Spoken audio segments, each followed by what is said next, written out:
Hi, welcome to my little explanation video of the hovercraft, or HoverDrone as I've sort of named it myself.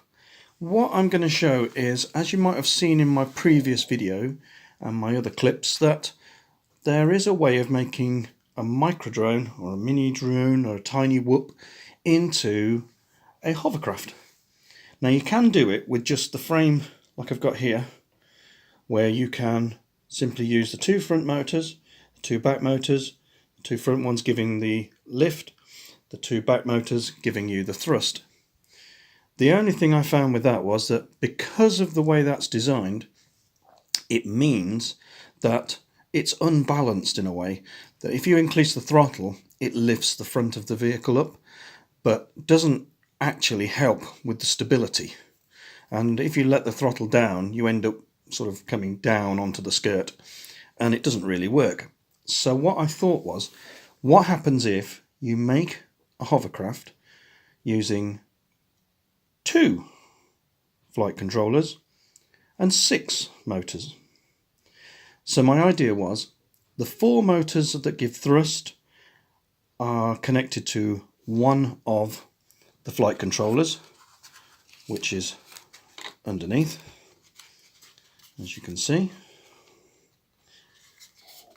And that, because of the nature of the flight controller, they automatically stabilize in angle mode.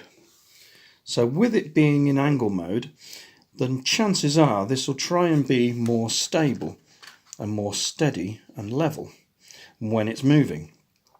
And because of that, it might allow the air to escape from underneath in a more even pattern rather than just at the front. Now, the problem I had there was I needed to be able to make it go forward. And the only way I could think of doing that was to add another flight controller using a second battery. And this time all I've got is the 2 rear motors providing the thrust forward. The other one, both of the 2 flight controllers are actually bound to the same transmitter. This is a bit of a quirk of having the built-in FlySky receivers. They both seem to bind on the same frequency.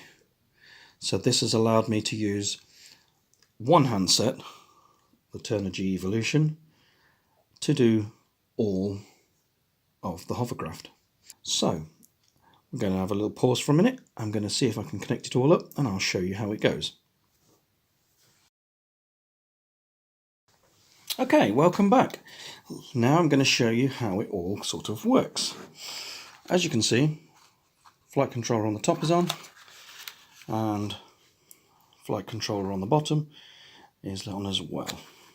So, Turnigy Evolution is on, and that is set up for hover. Right, so when I flick the arm switch, the motors at the bottom give instant thrust.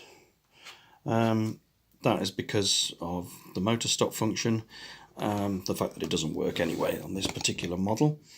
But it does mean that as soon as I flick it, we get thrust downwards. And it floats, as you can see.